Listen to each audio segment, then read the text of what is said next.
बदरुद्दीन अजमल जी अभी दिखाई नहीं दे रहे हैं। आपका पार्टी का या यूडीएफ का स्टेटस क्या है? अखिल गोगोई जी रिसेंटली बराकवैली में गए हैं अपने टूर में। वहाँ पे जाके उन्होंने बहुत बड़ा एक आरोप लगाया आप पे कि आपने बीजेपी के होके लॉबी किया है, उनको 5 करोड़ ऑफर किया है। देखिए, मैंने इनको 5 करोड़ ऑफर इसलिए किया था, एक क्लार्क अपॉइंटमेंट हुआ है फॉर बराकवैली डेवलपमेंट। मिनिस्टर्स का किसी का कोई वैल्यू नहीं है, ऑल आर लाइक क्लार्क। तो कौशिक राय जी क्लर्क हैं। All ministers are clerk. Himanta Biswa Sarma को चीफ मिनिस्टर बनाने के लिए अगर किसी का डायरेक्ट ऑफिशियली इन्वॉल्वमेंट है तो इस वकील को। बीफ देखिए, अगर हलाल मेनू हमारे लिए एक 40 है, 50 है, 1000 है, इसमें से वन ऑफ द बीफ। आपका हिमंत बिश्व शर्मा के साथ कैसा है रिलेशन? एक सीएम और एमएलए जैसा है सर। बहुत लोग कहते हैं आप बहुत खास हैं सीएम के।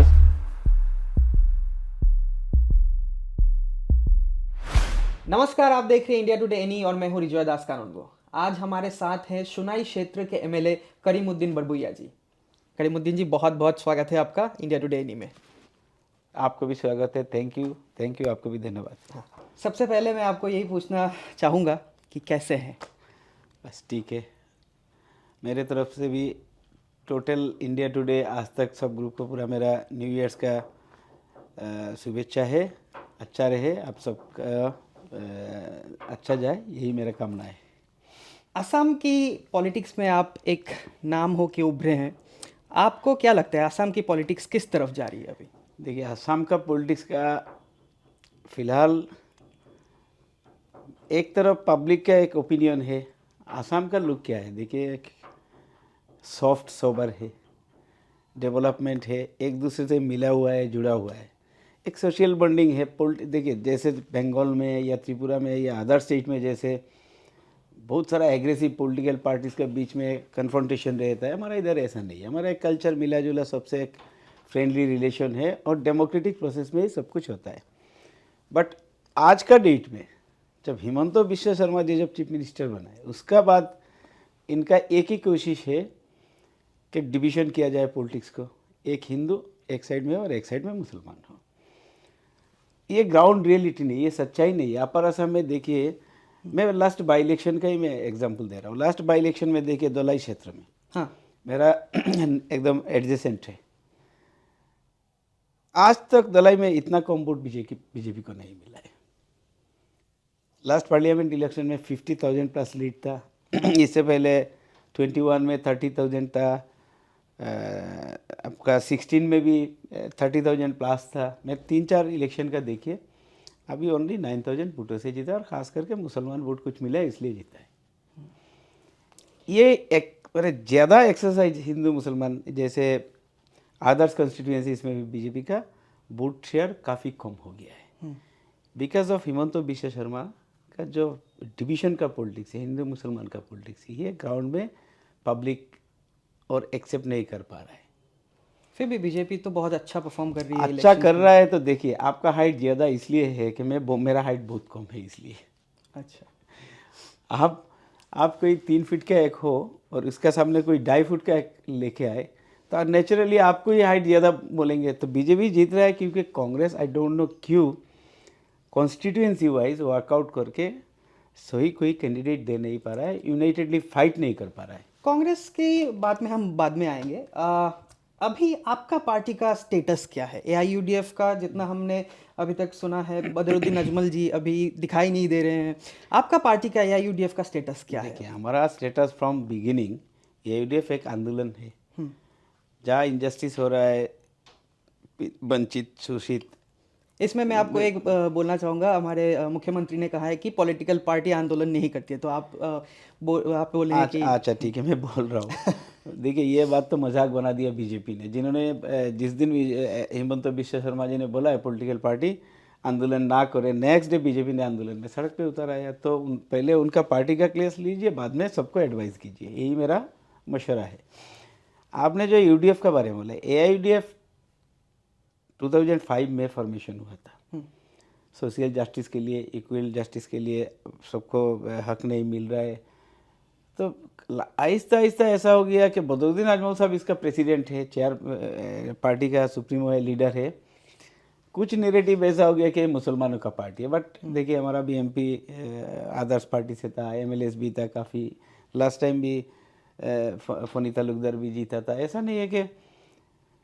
लेकिन क्या हो गया, बीजेपी जब ग्रो हुआ तब दो पार्ट हो गया पॉलिटिक्स में, एक सीधा प्रो बीजेपी, एक anti BJP. Last parliament election में दो वोट डिवीजन हुआ, एक तरफ प्रो मोदी, एंटी मोदी। तो हम लोग रीजनल फोर्सेस है, हम जो छोटा छोटा मुद्दा है, सपोज हर जगह का ही, चाहे माइनॉरिटीज़ हो, एससी हो, एसटी हो, ओबीसी हो, बस कोई भी जनरल का भी कोई डिप्राइव्ड है, डिप्राइव्ड लोगों के लिए आवाज़ है मौलाना बदरुद्दीन अजमल आसाम में। इनको कैसे एडुकेशन दिया जाए, इनको कैसे एडुकेशनल अपलिफ्ट किया जाए, सेल्फ एम्प्लॉयमेंट कैसे बढ़ाया जाए, ये बात नहीं है, बातों का बात नहीं है। He is the only leader Assam north east में, पूरा इंडिया का नहीं बोल रहा हूँ, जिन्होंने हर साल 300+ इधर का लोकल गरीब लड़का लड़की को नीट क्वालिफाई करा रहा है। उनका 100+ स्कूल चल रहा है, वुमेन डिग्री कॉलेज चल रहा है, लॉ कॉलेज चल रहा है। He is a very well established businessman, वो तो हम जानते हैं। लेकिन एजुकेशनल इंस्टीट्यूशन इनका चैरिटेबल ये चलाता है, आपका CSR से चलता है, पैसा लेता है, जो 40-50% है कैपेबल वो लोग दे रहा है। बट असम का कास्ट क्रीड कम्युनिटी छोड़ के हर रिलीजन का, हर कम्युनिटी का, हर ट्राइब्स का, ट्राइबल हो, SC हो, ST हो, टी गार्डन हो, माइनॉरिटी, सभी उनका इंस्टीट्यूशन में पढ़ रहा है। इन्होंने एक कोशिश किया था कि थ्रो एजुकेशन रियल डेवलपमेंट की तरफ हम लोग जाए, लेकिन इसमें क्या हो गया, कुछ लोगों ने इसको भी गलत नैरेटिव, ये मुसलमान को बिलीव मी, चीफ मिनिस्टर ने मिनिमम लास्ट 3.5 years में 3-4 times बोल दिया है, अजमल का साथ हमारा कंपटीशन है, अजमल मुसलमान को डॉक्टर बना रहा है, इंजीनियर बना रहा है, IAS बना रहा है, ये तो नहीं होगा, हम लोग भी करेंगे, हम लोग टाई अप करके। अपर असम में इस बार 10 स्टूडेंट को डाला था, 2 तो निकल गया अगले, ये सब बात सही है, हेल्दी कंपटीशन होना चाहिए। लेकिन हिंदू मुस्लिम का नेशनल लेवल JEE में, नीट में अगर एक चीफ मिनिस्टर बोलता है तो सही मायने से ये तो सही नहीं है। तो आपको मतलब आपको क्या लगता है मेरा बात यही कहना था कि अजमल साहब AUDF को एक रिफॉर्मेशन के लिए कर रहा है टोटल, एक तरफ educational reformation, other social reformation, सब मिला के एक पार्टी चला रहा है। इसमें क्या कितना नंबर्स ऑफ MP, क्या MLA कितना होगा पावर में, इनको तो ऑफर किया था UPA 1 में आप मिनिस्टर बन जाओ, इन्होंने नहीं, अनकंडीशनल सपोर्ट दिया, बोला मंत्री नहीं लगेगा, हमको नहीं चाहिए है, ये तो पूरा कांग्रेस ही जानता है, सब जानता है, दुनिया भर का सब जानता है। UPA 2 में भी इनको ऑफर किया था मिनिस्ट्री ले लो, इन्होंने बोला नहीं हम जैसे खुश है। इनका एक विजन मिशन अलग है, दूसरा है। तो इसमें कुछ जगह में हम लोग फिट नहीं बैठा लास्ट पार्लियामेंट इलेक्शन में। इधर नेरेटिव क्रिएट हुआ कि राहुल गांधी को प्रधानमंत्री बनाइए, नरेंद्र मोदी को हराइए। तो पब्लिक इलेक्शन का दिन मैं भी उधर था, तो बोल रहा है इस बार हुजूर, हम उनको हुजूर बोलता है एरिया में, तो बोलता है हुजूर इस बार माफ़ कर दीजिए, इस बार नरेंद्र मोदी को हराना है, तो अब नेशनल में तो राहुल गांधी जी को वोट करना है। तो इसी प्रोस्पेक्ट में इस बार हमारा अच्छा नहीं हुआ। धुबड़ी में भी हो या 3 कंस्टिट्यूएंसी में हम लोग तीनों में ही हमारा रिजल्ट ये हुआ। लेकिन रीजनल प्रोस्पेक्ट में जब असम का इलेक्शन होगा तो रीजनल इश्यूज आएगा, नेशनल इश्यूज इधर ज़्यादा मायने नहीं रखेंगे। तो नेशनल इशू और रीजनल इशू दोनों है। असम देखिए, असम में एक रीजनल सेंटिमेंट है फ्रॉम बिगिनिंग, नहीं तो आंसू से AGP से 2 बार गवर्नमेंट हुआ, ये तो टोटल प्योरली रीजनल फोर्स का गवर्नमेंट था।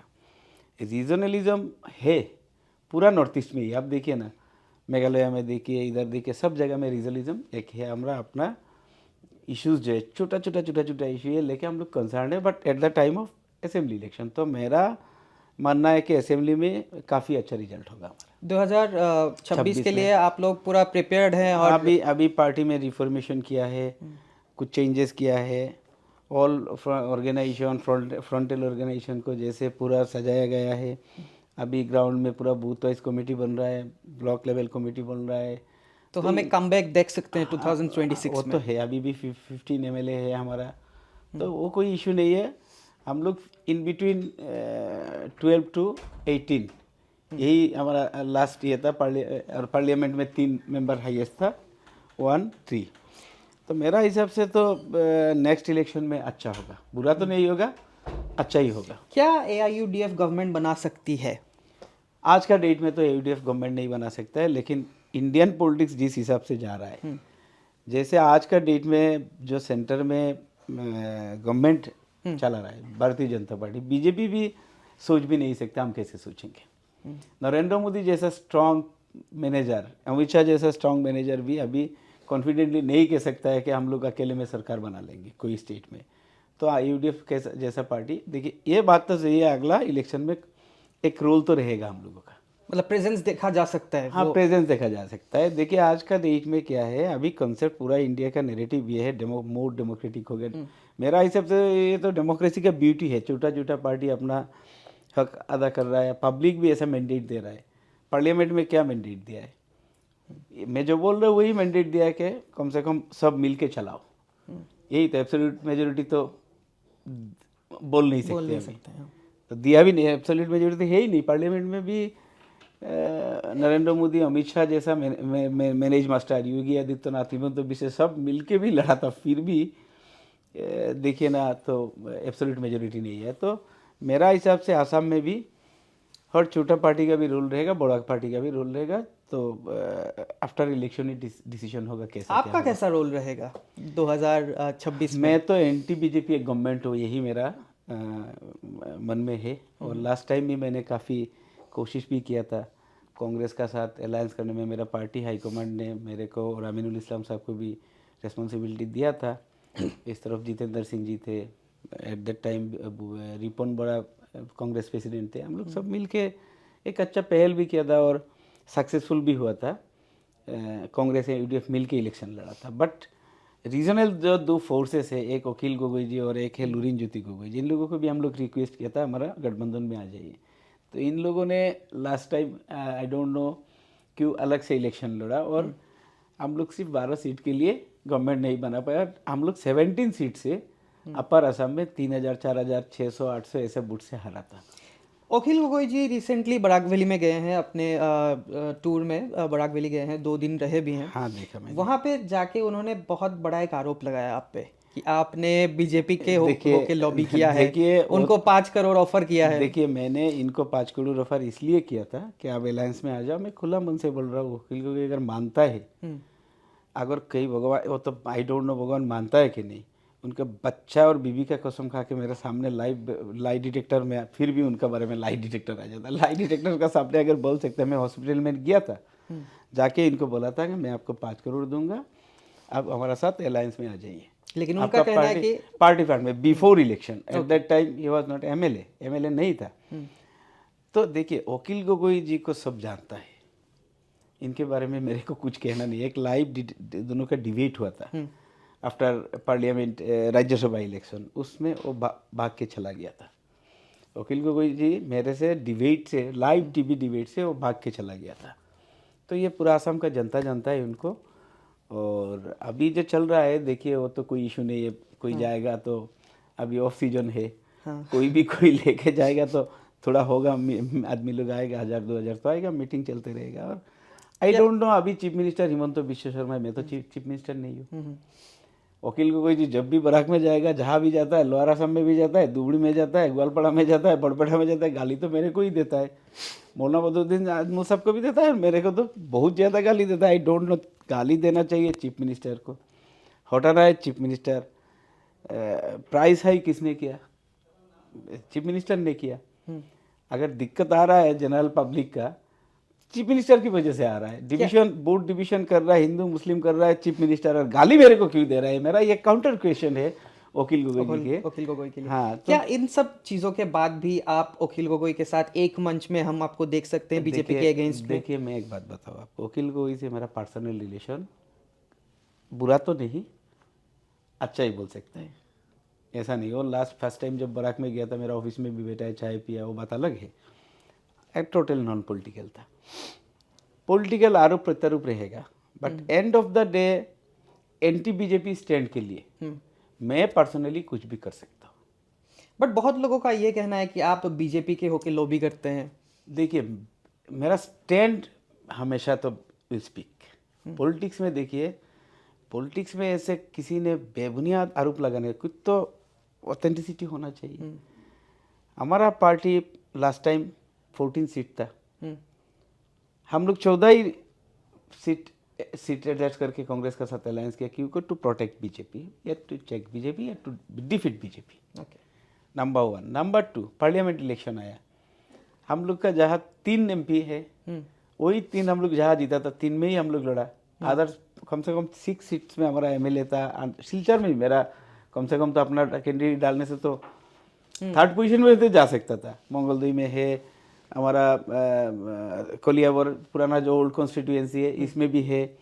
तो ये सारा चीज़ हमारा पॉलिटिकल स्टैंड है कि क्योंकि हम लोग टोटल अपने आप को कन्फाइंड किया ऐसे at the time of assembly, at the time of parliament, जब बीजेपी को डिफीट करने के लिए कम से कम सेकुलर फोर्स में वोट डिविजन ना हो। लेकिन फिर भी हुआ। लेकिन अखिल गोगोई साहब ने लास्ट असेंबली इलेक्शन में इन्होंने बीजेपी को जिताने का काम कम से कम 10 सीट में किया है। एक एक सीट अपर असम का देखिए, तीनों ने 4000 वोट मिला, बीजेपी 3000 वोटों से जीता। इन्होंने 7000 वोट मिला, बीजेपी को 2000 वोटों से जीता। अखिल गोगोई जी ने लास्ट इलेक्शन में 100% बीजेपी को होके ये गवर्नमेंट बिठाने का अगर कोई मूल इंटरनल, तो आप बोल रहे हैं अखिल गोगोई मैं डाटा स्पीकिंग मैं नहीं बोल रहा हूँ, आप अभी गूगल कीजिए, मेरा बात पे क्यों यकीन करें, आप गूगल करके देखिए राइजर दल लास्ट इलेक्शन में अपर असम में कौन सा कॉन्स्टिट्यूंसी में कितना वोट मिला था। इन्होंने इनको जितना वोट मिला था इससे कम वोट से बीजेपी 12, 14, 15 सीट से जीता है, नहीं तो गवर्नमेंट हो जाता था। लास्ट इलेक्शन में जब बीजेपी गवर्नमेंट था सर्बानंद सोनोवाल का, तब अखिल गोगोई जी को क्या हुआ था, मेरा ये भी क्वेश्चन है कि आप क्यों ये अलायंस में नहीं आया। वोट परसेंटेज बीजेपी का और हमारा ऑलमोस्ट सेम था, ओनली 2.5% हम लोग का नीचे था। But in case of seat, जैसे अखिल गोगोई जी, लुरिन गोगोई जी मिलके बीजेपी को हेल्प करने के लिए वोट डिवीजन किया, अपर असम में 12 सीट हम लोग 17 सीट हरा दिया, उसी के लिए तो ये गवर्नमेंट आया। तो ये गवर्नमेंट बीजेपी का हिमंत बिश्व शर्मा को चीफ मिनिस्टर बनाने के लिए अगर किसी का डायरेक्ट ऑफिशियली इन्वॉल्वमेंट है तो इस अखिल गोगोई हो रहा है। तो आप जैसे कि बराकवेली से MLA हैं, एक नैरेटिव है लोगों का, मतलब लोगों में एक बराकवेली के लोग सोचते हैं कि जो असम गवर्नमेंट है, कोई भी पावर में हो, कांग्रेस हो, बीजेपी हो, एक फोस्टर चाइल्ड की तरह बराकवेली को देखा जाता है। मेरा हिसाब से तो देखिए नहीं, बट अभी लेकिन एक नया मिनिस्ट्री दिया गया है बराकवेली के लिए, डेवलपमेंट के लिए, जो अभी कौशिक राय जी मिनिस्टर हैं। तो क्या ये फाइनली आसाम गवर्नमेंट बराकवेली को फोस्टर चाइल्ड के नज़रिए से हट के थोड़ा अपना मान रही है? मैं बिल्कुल ये नहीं मानता हूँ, कभी भी ऐसा सिचुएशन नहीं था, किसी का मन में भी ऐसा नहीं था। ये हमारा अपना फेलियर के लिए किसी का ऊपर अपना ये तोड़ देता हूँ। मैं ऑन रिकॉर्ड बोल रहा हूँ, असेंबली में रिकॉर्ड रहता है, पार्लियामेंट में रिकॉर्ड रहता है।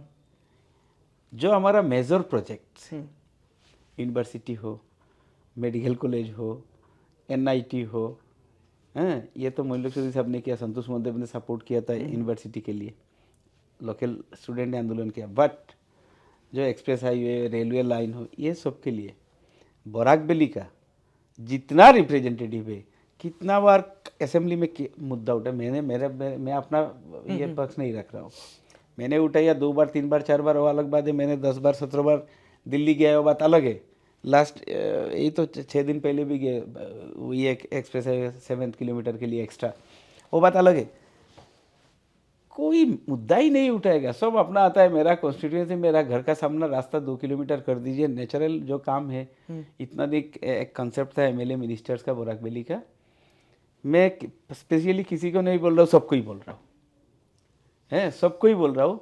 आज तक तो अपना कॉन्स्टिट्यूएंसी में 1 किलोमीटर रास्ता, 2 किलोमीटर रास्ता, एक पब्लिक हेल्थ का प्रोजेक्ट, स्कूल बिल्डिंग का 2 लाख रुपया 20 लाख रुपया छोड़ के ओवरऑल किसी ने आज तक ना असम गवर्नमेंट में मुद्दा उठाया, ना असेंबली में उठाया, ना कोई परसू किया, ना कोई हाईएस्ट अथॉरिटी में, ना दिल्ली गवर्नमेंट, कोई भी परसुएशन नहीं, परसुएशन नील है। ये जानता है, आप सुनने में भी आपको शर्म होगा, आप भी बराकवेली, बेसिकली फ्रॉम योर बराकवेली। ये जो 31 किलोमीटर पेंडिंग था, only 14 numbers of transmission tower line, इसको शिफ्टिंग कराना है और ये एनिमल सेंचुरी में आ जाता है। असम गवर्नमेंट इसको हमेशा चिट्ठी लिखता है, लोकल कोई इनिशिएटिव नहीं था, एक चिट्ठी तो के ऐसे 10 साल चला गया। तो क्या इसमें डिसीजन जो हुआ विद इन 5 मिनट्स हो गया कि ये that can be shifted with A plastic coated conductor या कुछ भी जब एनिमल को इंजरी ना हो। क्या ये पूरा गवर्नमेंट सीएम सेंट्रिक है, सीएम ही सब लास्ट डिसीजन लेते हैं? ये तो तुगलक गवर्नमेंट है, ये तो मैं कॉन्फिडेंटली बोलता हूँ, ये तो सीएम मोहम्मद बिन तुगलक है, गवर्नमेंट वही चला रहा है। देखिए आप बोल रहे हैं बराक वैली में कोई मिनिस्ट्री दिया है, मैं देख रहा हूँ बराक वैली में एक क्लार्क अपॉइंटमेंट हुआ है for Barak valley development. Ministers का किसी का कोई वैल्यू नहीं है, ऑल आर लाइक क्लार्क्स। तो कौशिक राय जी क्लर्क हैं। All ministers are clerk. और क्या, डिक्टेशन जो देगा वही करेगा। ये मैं नहीं बोल रहा हूँ, बच्चा बच्चा जानते हैं, कौन सा नया बात है मैं बोल रहा हूँ कि आप बोल रहे हैं कि कौशिक राय सब क्लार्क है, किसका क्या है। आज तक तो किसी democratic elected MLA democratic government में कोई मिनिस्टर को चीफ सेक्रेटरी लेटर लिखता है? क्या आप कोई डिसीजन लेने से सीएम का अप्रूवल ले, ये तो नॉर्मल प्रैक्टिस है। सीएम का अप्रूवल ने मतलब ये क्यों स्पेशल लेटर देना पड़ा कि आप नहीं ले सकते कुछ भी डिसीजन? इसलिए डेमोक्रेसी डेमोक्रेसी, अगर इधर डेमोक्रेसी में है तो डेमोक्रेसी को रेस्पेक्ट करना चाहिए, अदरवाइज आप डिक्टेटरशिप है तो डिक्टेटरशिप चलाइए। हर चीज़ में चीफ मिनिस्टर का डिक्टेटरशिप एक एटीट्यूड है, कभी कभी कुछ भी कर देता है। रिसेंटली बीफ बैन किया है, उसको कैसे देखते हैं देखिए बीफ बैन, मैं तो बीफ बैन में खुश हूँ क्योंकि उनका वोटर का इफेक्ट हुआ। ये मुसलमान का प्रॉब्लम नहीं है बीफ। देखिए अगर हलाल मेनू हमारे लिए एक 40 है, 50 है, 1000 है, इसमें से वन ऑफ द बीफ, तो हम लोग को अगर गवर्नमेंट बैन करता है तो इसमें क्या प्रॉब्लम है? हमारा तो खाने के लिए मेनू है अनदर 50, 40, 100 है, तो खा लेंगे। क्या इसमें हिंदू अपर असम में प्रॉब्लम क्या हो रहा है? हर मार्केट में गोलाघाट जाइए, जोरहाट जाइए, डिब्रूगढ़, हर जगह में पब्लिक आके के नॉन मुस्लिम जो गोपालक है ये चिल्ला रहा है कि हमारा तो सब बर्बाद हो गया, हमारा बिटिया का शादी कैसे होगा, लड़का का एडमिशन कैसे कराएंगे, हम लोग तो गोपालक हैं, हम लोग यही घर में रखते हैं, इसको बड़ा करता है, उसको बेचता है, इसका मार्केट वैल्यू नहीं रहेगा तो हम कैसे क्या करेंगे? तो प्रॉब्लम इनका नहीं है। हिंदू असम में हिंदू एंड ट्राइबल का प्रॉब्लम है, बीफ गोमांस, मुसलमान का कोई इशू नहीं है। देखिए नॉर्थ ईस्ट एक ऐसा जगह है जहाँ पे बीफ कंजम्पशन बहुत होता है तो क्या बीजेपी का ये जो रिलीजियस नैरेटिव है वही तो 26 पे रिफ्लेक्ट होगा सब जगह में। आज जाइए ना, यहाँ से 4 किलोमीटर 5 किलोमीटर आगे मेघालय है, दुनिया भर का बीफ चल रहा है। लेफ्ट रास्ता का राइट साइड में मेघालय है, लेफ्ट में असम है, तो इसका क्या जरूरत है? क्या इम्पेक्ट है? कुछ इम्पेक्ट ही नहीं, ग्राउंड में तो उसका कोई इम्पेक्ट ही नहीं है। देखिए अभी पंचायत इलेक्शंस आ रहे हैं, क्या आईयूडीएफ के तरफ से पंचायत इलेक्शन में फील्डिंग किया जाएगा प्रार्थियों की? हम लोग पंचायत इलेक्शन में यूडीएफ को भी सीरियस इतना नहीं हुआ। अब देखिए from 2005 to last panchayat election, Ajmal साहब का एक ही अपील रहता है कि ठीक है चलो पंचायत में कम से कम अच्छा रिप्रेजेंटेटिव चुन के जो आपका लोकल इश्यूज जो एड्रेस कर सके, ये आपका साथ में हमेशा आपका छोटा छोटा इशू लेके लड़ाई कर सके, या जेन्युइन हो, ऑनेस्ट हो, ऐसा है। हम लोग तो कैंडिडेट देता है, लेकिन इतना फील्डिंग आज तक कभी नहीं लगाया कि असेंबली में हम लोग जैसा सीरियस होकर लगता है पार्लियामेंट, ऐसा नहीं है। तो पहल तो है, पॉलिटिकल पार्टी है, नॉमिनेशन दिया जाएगा, इलेक्शन लड़ा जाएगा। फुल फोर्स से आप लोग? फुल फोर्स से मतलब पॉलिटिक्स में दो चीज़ है, कैंडिडेट उतार दिया तो फोर्स से ही लड़ेंगे, लेकिन ये इतना सीरियस नहीं है हम लोग के लिए कि पंचायत इलेक्शन यूडीएफ के लिए काफ़ी बड़ा मुद्दा, ऐसा नहीं है। आप बहुत क्लोज थे एक जन के साथ, मैं नाम बताऊंगा अभी, बहुत आपका सुना ही दिया, मतलब हमने सुनने में आया कि आपका बहुत मित्रता थी एक जन के साथ जिनका नाम है अमीनुल हक लश्कर। उनके साथ क्यों ये कड़वापन हो गया? मित्रता और कड़क दो चीज़ है। एक देखिए पावर ग्रिड में काम किया था, मैं भी एक कोई कंपनी का साथ टाई अप करके किया था, इन्होंने भी टाई अप करके किया था। बाद में एट दैट टाइम मैंने कॉन्ट्रैक्टर था बेसिकली, और इन्होंने भी मेरा एक काम सब कॉन्ट्रैक्ट के हिसाब से निपको पावर सेक्टर में काम, मेरा एक काम उन्होंने सब कॉन्ट्रैक्ट के हिसाब से किया था, वही दो काम किया था, और एक कॉमर्शियल लैंड दोनों मिलके खरीदा था। बस यही बिजनेस रिलेशन था। इन्होंने फ्रेंडशिप नहीं था। देखिए दोस्ती और दुश्मनी ऐसा कुछ नहीं था, अच्छा रिलेशन था, आज भी अच्छा रिलेशन है। पर्सनल रिलेशन में अगर ऐसा नहीं है कि बराक वैली में देखिए हमारा कल्चर ही ऐसा है, गोविंदपुर का तो संतोष मोहन देव या नूरुल हुदा एक साथ लड़ते थे, बाहर निकल के एक साथ चाय पीते थे, ये करते पॉलिटिकल। लेकिन पहले इन्होंने इलेक्शन जीता था, बीजेपी ने बूथ डिवीजन हुआ, अपना फैमिली से मामा और भांजा दोनों लड़ाए, तो इन्होंने बूथ डिवीजन हुआ, नेचुरली जीत गया। मैंने 5 साल कोऑपरेट किया इनको इलेक्टेड रिप्रेजेंटेटिव है।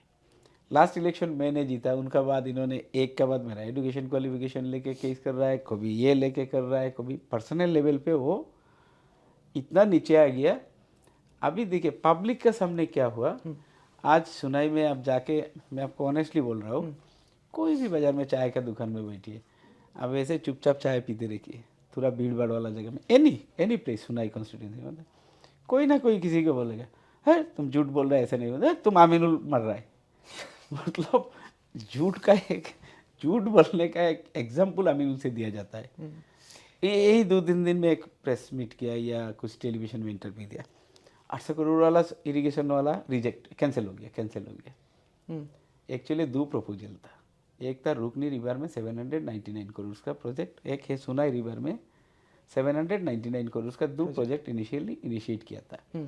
एक दलाई कॉन्स्टिट्यूएंसी के लिए, एक सुनाई कॉन्स्टिट्यूएंसी के लिए। वो भी सुनाई वाला भी दलाई में पड़ता है, लेकिन दलाई वाला प्योरली दलाई में, मिजोरम अपस्ट्रीम में था, तो उधर फिजिबल नहीं था, फॉरेस्ट ये नहीं था, टोटलिटी मिला के उस सर्वे में ही इसको रिजेक्ट कर दिया। सुनाई एक्सेप्ट हुआ, ये फंड भी सेंक्शन हुआ, टेक्निकल ये हुआ, फॉरेस्ट एनओसी मिला, अभी टेंडरिंग स्टेज में है।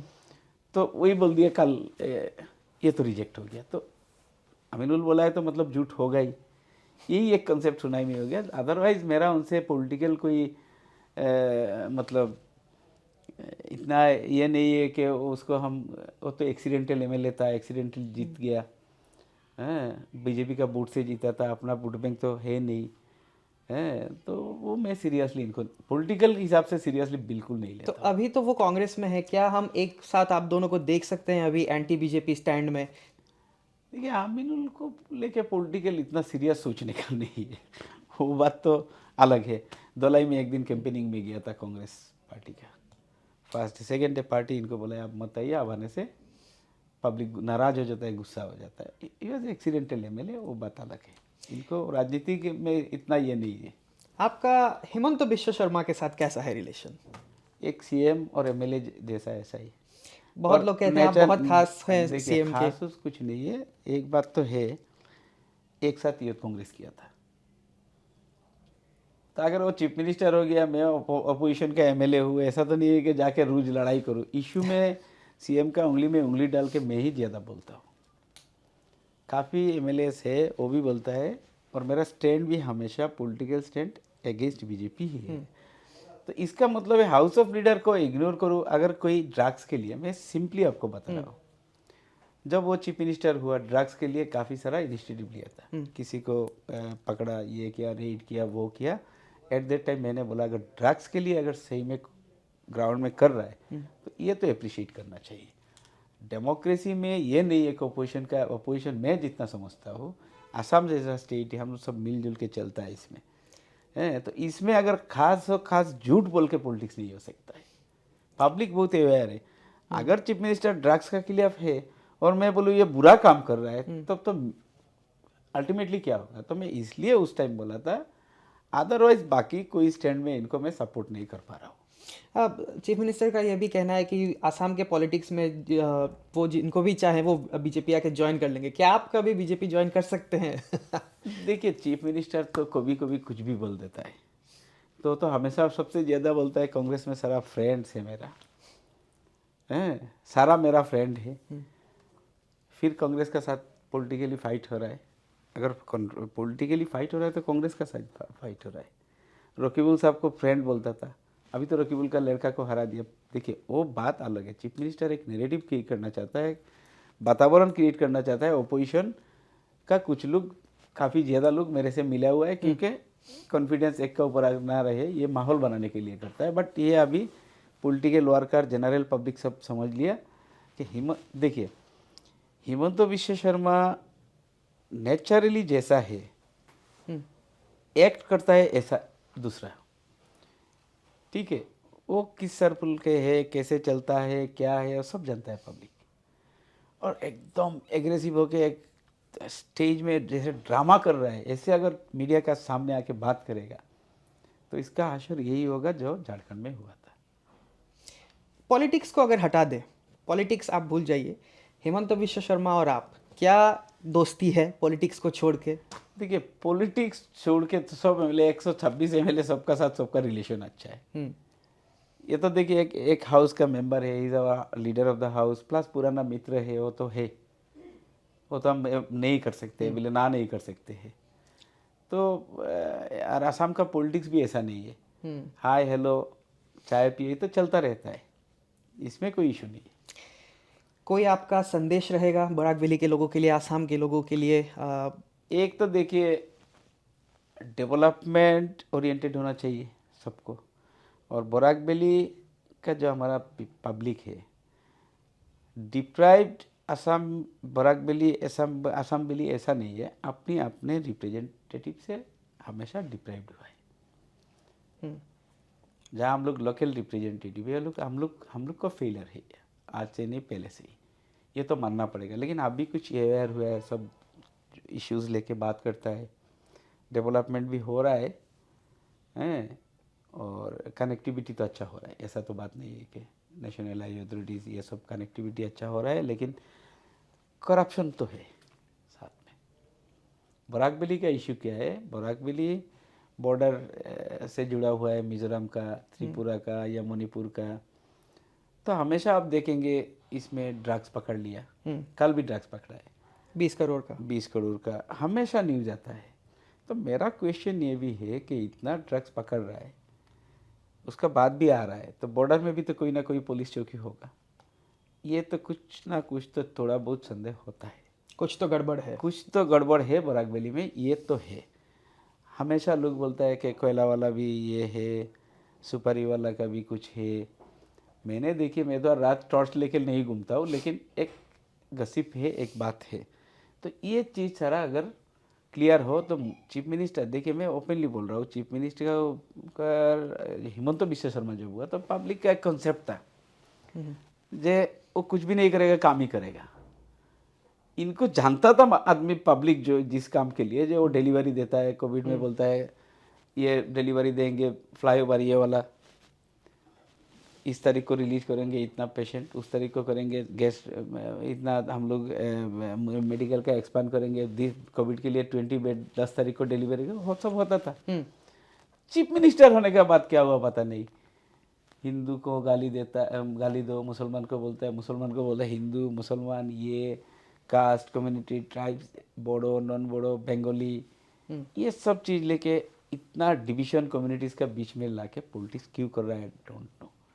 जो ओरिजिनल हिमंत बिश्व शर्मा कहाँ खो गया इस लास्ट 3.5 साल में। मैं ओपन आपका चैनल का एकदम लाइव बोल रहा हूँ मैं, अगर रिकॉर्डिंग अनकट आप दिखा दीजिएगा, ऐसा एक भी कमिटमेंट हिमंत बिश्व शर्मा का 100% फुलफिल नहीं हुआ जो पहले होता था। क्यों? In case of development 1 lakh jobs तो दे दिए, कहाँ दे दिया? अभी 87 हुआ है, वो तो 2-3 साल में दिया है। हाँ, वो तो कमिटमेंट था साल में 1 लाख देगा, हम लोग को याद है, उनका याद नहीं है तो हम लोग को याद है, बट फिर भी दिया।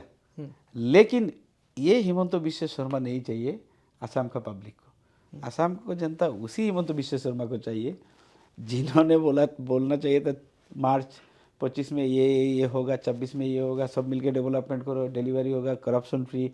इन्होंने ही पहले 26,000 अपॉइंटमेंट दिया था विदाउट एनी ये करप्शन।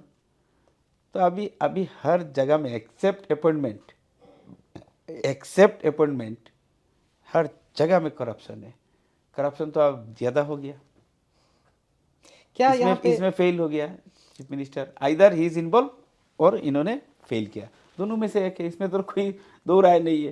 तो चीफ मिनिस्टर को बोलना चाहिए, अभी तो टाइम आ रहा है कि करप्शन चेक देने में आप फेल हो गया या आपने साथ में है, इतना ही जानना चाहिए पब्लिक का, ये क्वेश्चन है।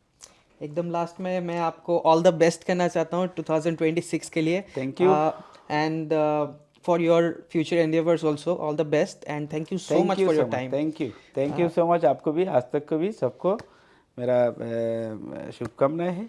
चैनल तो काफ़ी बड़ा चैनल है, अच्छा चल रहा है, अच्छा ही चलने दीजिए, पब्लिक पसंद भी करता है। थैंक यू सो मच, बहुत बहुत शुक्रिया आपका। Thank you.